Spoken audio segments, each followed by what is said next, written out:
Hello, my name is Bernard Lamberel, and I'm the author of The Covenant on the Origin of the Abrahamic Faith by Means of Deification.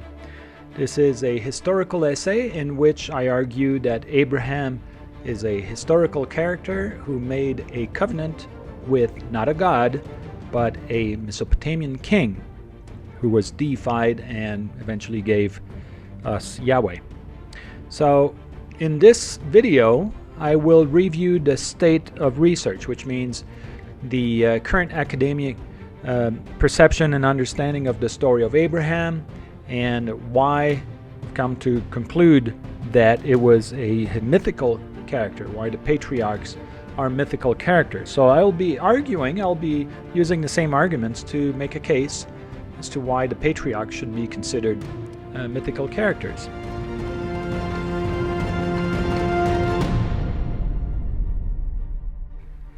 So I guess it all starts with the name of God.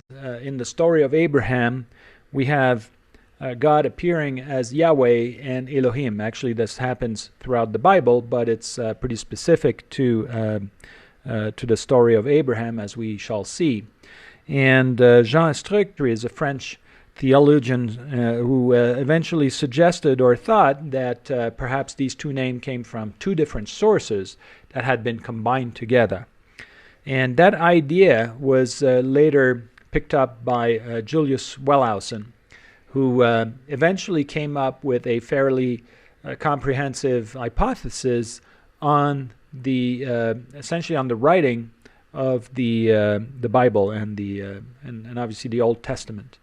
And essentially, the documentary hypothesis suggests that there were at least four different authors.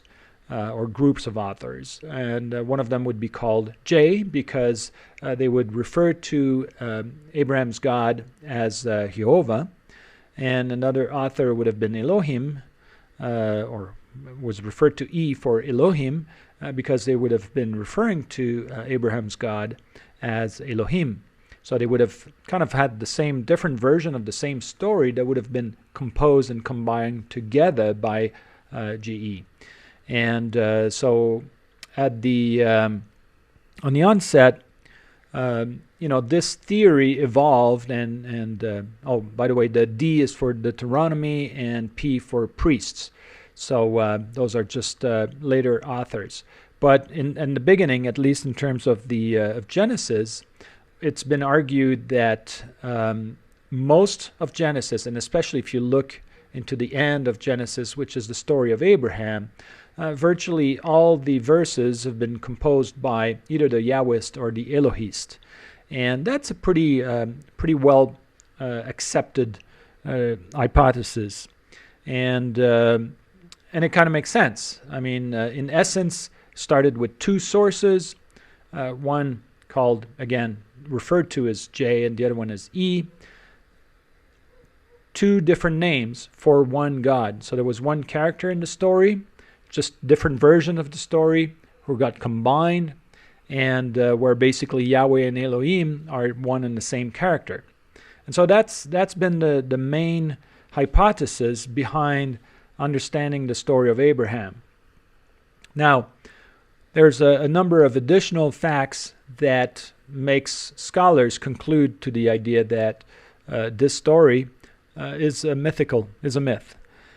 First, interactions with God, so or theophany, which is the idea that Abraham can talk, eat, and interact with his God, which I think most people would agree is highly unlikely based on current scientific knowledge. Now, also the idea that many gods in antiquity exhibited anthropomorphic traits. So the fact that Abraham interacts with his God is not necessarily totally uncommon to antiquity. That was just pretty common. Just think of Greek gods, Greek gods, such as Zeus, Aphrodite, or whoever. They were all behaving like humans, just with supernatural power. Now, in historical treaties, if you look into the Bronze Age treaties, gods were witnesses, but they were not a party in the treaty like we find in the story of Abraham. And so it doesn't fit what we know of that period of time. Also, monotheism, and monotheism evolved from henotheism, which was the idea that somebody would worship a single god while acknowledging that there might have been many other gods. That evolved also from polytheism, which was the idea that there were many gods and it was important to worship them all, or at least worship the ones that were important to us. So monotheism just did not exist during the Bronze Age. There's just no evidence, and it's a concept that evolved much later. And so this is one of the main reasons for rejecting the idea that the story of Abraham could have existed. Writing, the idea that writing was a specialized and expensive proposition. It was really reserved for state affairs. So if we have to believe the Bible, there was a small group of nomads, herding sheep, that where the story would have started. And so it just doesn't jive. Those people were not writing. They were not literate. Writing was an expensive state affair. You needed a whole organization and state organization, and it was reserved for, some religious texts were written down, but it was mostly for managing the state. Also, a number of stories in Genesis, if you take the story of creation, has parallel with known Mesopotamian literature and other literature of the Near East. For instance, as I mentioned, the creation myth has significant parallels with the Enuma Elish. The story of Noah and the flood has significant parallels with the story of Gilgamesh, which is also another Mesopotamian story. So there's this idea that these myths were common, and therefore it makes sense that the authors of the Bible during the exile to Babylon would have drawn from those myths. Textual criticism, when looking at the Hebrew text, the language in the Hebrew text, just like Old English doesn't look like modern English, you can kind of figure out where in time that language was used. And so textual criticism points to a late composition. And so this prevents us from setting the story back in the Bronze Age. There's also the idea that the patriarchs had unrealistic ages. I mean, Sarah giving birth at 90-year-old, Abraham living past 100 and something, 175. Those dates are just unrealistic, and so it contributes to believing the story is a myth. And finally, the chronologies that are given to us just don't match anything that is known in the historical events. So if we try to map anything in the Old Testament, it just doesn't jive. Now, when looking at the actual story itself, there's some issues with the story, and one of the main issues is just the fact that Genesis 14, which is the story where some foreign kings come to subdue, and a punitive campaign to subdue the people of Sodom who revolted after 12 years of servitude, and they take Lot as part of the booty, and Abraham basically chases them and defeats them by night and brings back all the goods and the people to Sodom, and he's welcomed by the king of Sodom, and Melchizedek blesses him, etc. So that story just doesn't jive with anything else. I mean, there's virtually no mention of God. God is nowhere in that part of the story, and so most scholars believe that that was added later to kind of show that Abraham was somebody important, worthy of God's blessings. So because of all those reasons, and the fact that archaeologists have found no traces of anything that the story talks about, there's no evidence of that. You know, in the 18th century, so about 200 and some years ago, archaeology began as a science, and ever since, scholars have been looking, and archaeologists, I should say, have been looking for evidence to confirm what the story tells us. There's been very interesting finds. The settings, the context is similar, but there's no archaeological evidence. We haven't found any traces of Abraham, etc. And so, essentially, the only logical conclusion is that this story and the other story of Genesis and of the Torah, so the book of Moses, for all intent and purpose, is a complete fictional work of the 6th century.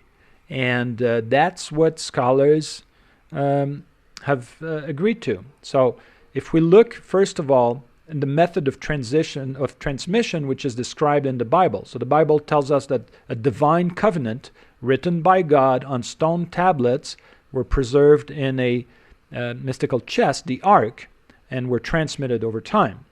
Just that in itself, on face value, doesn't make a lot of sense.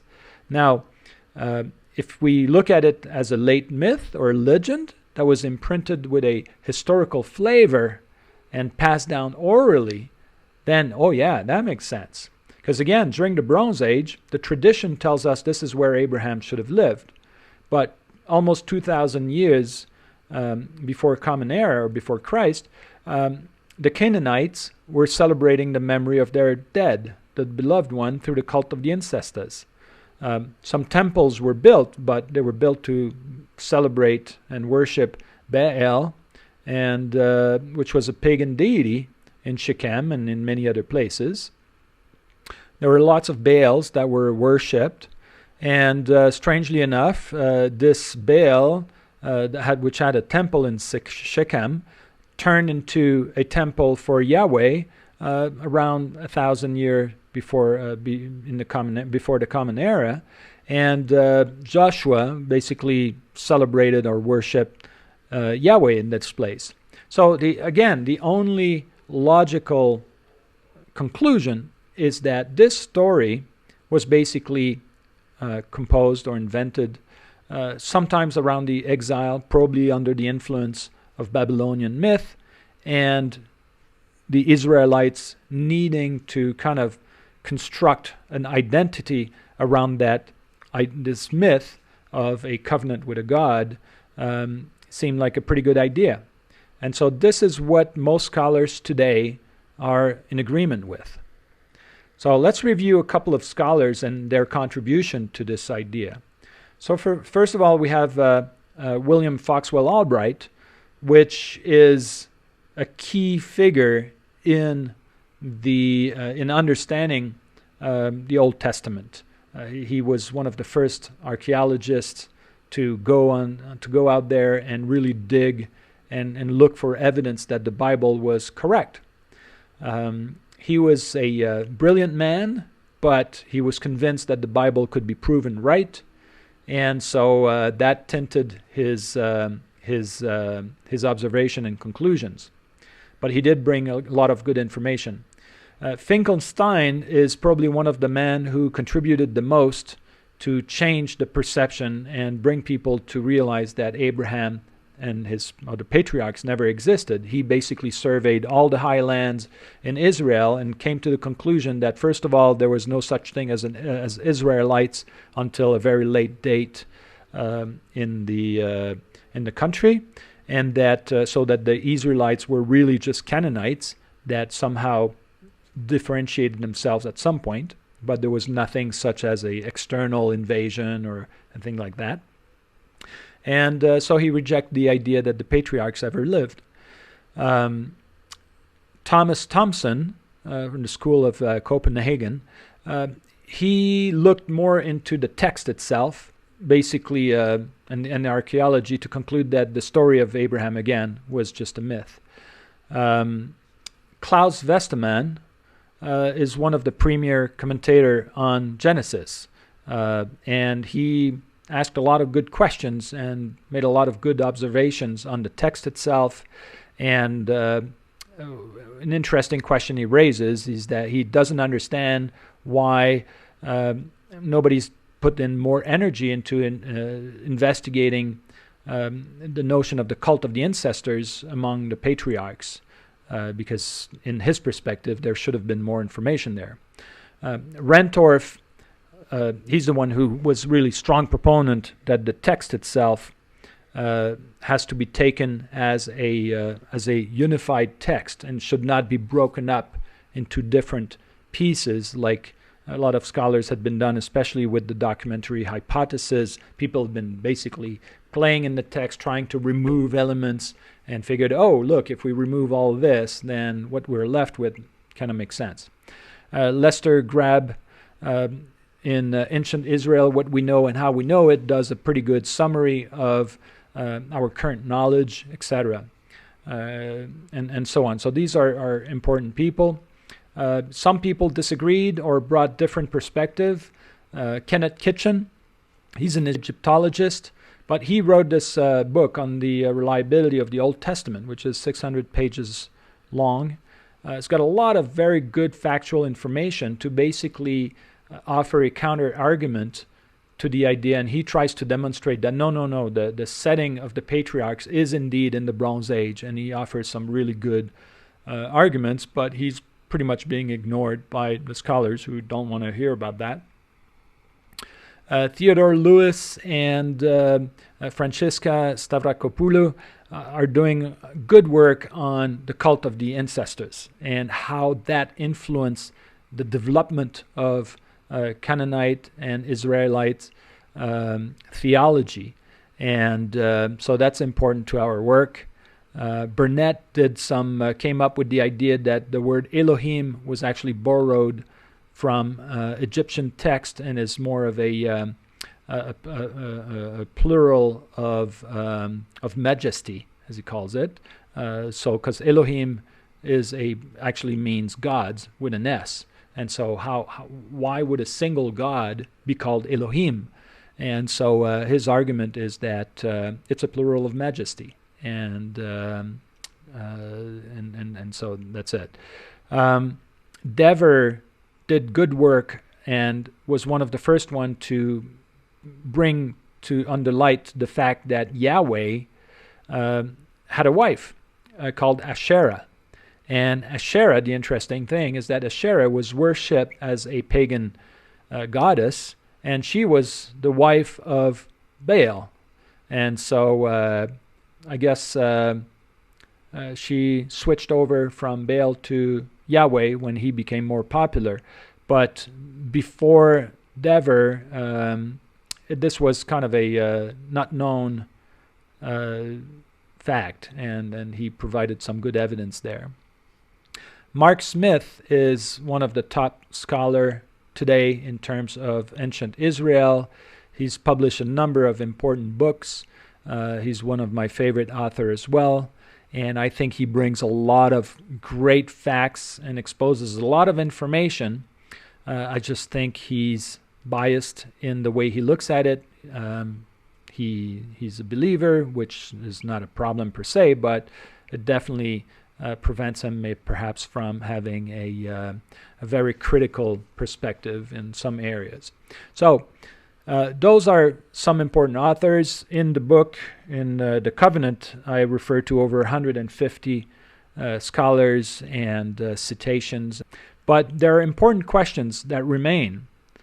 In regards to the story of Abraham, nobody today can tell us when it started, where, how, and why that story was created. And so those are questions that are still valuable, since we call Judaism, Christianity, and Islam, the three Abrahamic religions. And so it would be important to find out where that started.